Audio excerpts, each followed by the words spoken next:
প্রবাসী ভাইরা আপনারা টাকা নিয়ে আসেন দেশে, বুঝছেন? টাকা নিয়ে আসেন, এখানে মাল নিয়ে আসেন না। এই যে এত কষ্ট করে মাল নিয়ে আসেন, মাল রাইখে দিচ্ছে, বুঝছেন? মাল নিয়ে আসেন না এত কষ্ট টাকা দিয়ে। মাল সব রাইখে দিচ্ছে কইলা, বুঝছেন? আমি রাকেশ পাইতেছি না, 2 ঘন্টা ধরে ঘুরতেছি। এই যে বড় ভাই কি হারাইছে, আপনি কি পান না? লাল ভাইরা ওই যে তো বলছি ওই একটা ওই জায়গা ভাই ভাই আমার 2 টাকা একটা ভাই ওই ভাইরা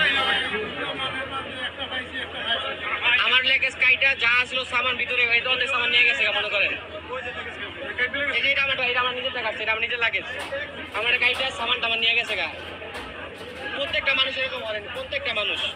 একটা মানুষ নেই, দেখেন এনে কতগুলো মানুষ ব্যাগ হারাইলে একজন হারাইবো। প্রত্যেকটা মানুষের ব্যাগ হারাইছে দেখেন, অধিকাংশ মানুষের লাগেজ খুলছে।